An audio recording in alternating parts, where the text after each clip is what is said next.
what these numbers on domestic violence mean, we speak to Dr. Shawn Ee, who is a clinical psychologist from the psychology practice, and he joins us now on Zoom. Dr. Ee, welcome to the show. Now, the report says we're seeing more cases of domestic violence reported because people are more aware and also professionals are better trained. But could there be other underlying reasons behind this rise? Certainly, we firstly need to recognize that there's, of course, better reporting now, and a higher professional level of training play a huge part. So therefore, more cases are being seen rather than hidden. But also a genuine rise, may also reflect, as reported earlier, greater family stresses like financial strain, work pressures, thinner support systems. We also think that parenting norms are shifting faster than coping skills, and emotional regulation is a growing challenge across generations. So another point is that we think about increased digital exposure also means that children's distress is more visible and sometimes intensified. Now, and we're also seeing a rise in low-risk cases involving children between 7 to 12, and with boys making up a large group. What does that tell us then about what children in this age group are facing today, whether it's at home or even in school? I mean, we know boys and girls are quite different developmentally, but in general, the age range represents a group that is at a developmental crossroads, where they are still dependent, but yet increasingly aware of conflict and pressure around them. We all learn from people around us. We can't help. So there are things like academic expectations, performance anxiety, social comparisons, including online environments, that all these heighten vulnerability. And of course, at home, any kind of unresolved adult stress may spill over emotionally or physically onto children.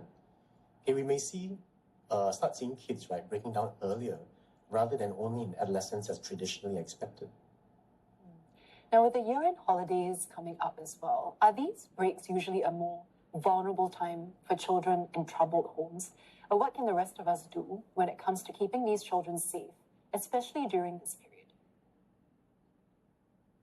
I think we must first recognize, that the school holidays also remove a key safety buffer, which is actually teachers and peers who might notice concerns. So again, more time at home can mean longer exposure to conflict or neglect without interruption.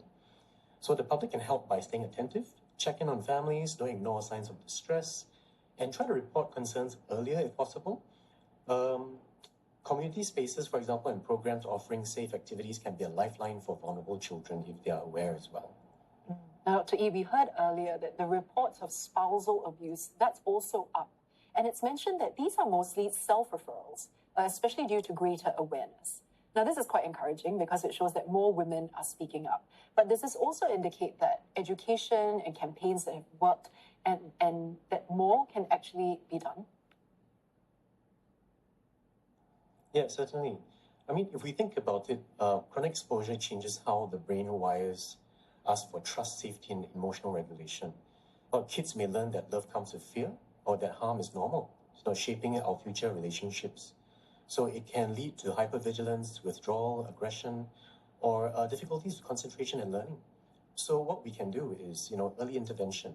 It builds community awareness. We can take action earlier, rebuilding safety, restoring attachment, and reduce lifelong consequences like our subsequent learned relationship patterns. Now, in these cases of spousal abuse, we know that most of the aggressors are men with addiction issues or any underlying mental health challenges. What more can be done to reach out to this group, not just the victims, but also the aggressors themselves, to provide more help? I think in a general way, the way in which we approach practice would be to create awareness. And sometimes the way forward is not to go with judgment and a critical kind of view. It might be about helping them understand what affected them in the first place that might underlie their behaviors. So that might be a more gentler, more welcoming approach to individuals that might be the offenders. Let's turn now to the elderly. We know that Tier 1 elder abuse cases, that's going up. So why should we be worried about this rise, even if all these cases are considered quite low risk? So, I mean, according to the definition, Tier 1 doesn't mean not harmful. it often reflects early warning signs of stress, neglect, or poor coping. So if we ignore, then these cases can actually escalate into more severe harm over time, as we would see with many examples of offenders getting more and more and more.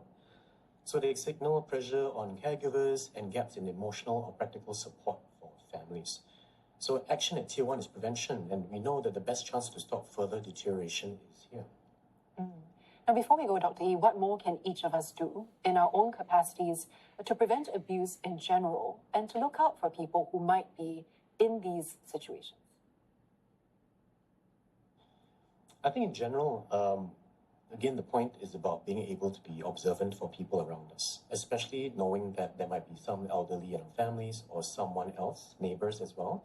So we want to try to be as aware and try to, check in with people. That generally is a more gentle way of approaching.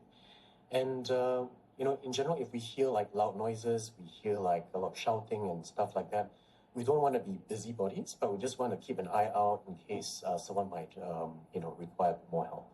And if that's the case, then we may, gently rock up and try to be respectful, but also show some support by offering something along the way. Dr. Ee, thank you so much for sharing your insights with us. I've been chatting with Dr. Shawn Ee. They're from the psychology practice.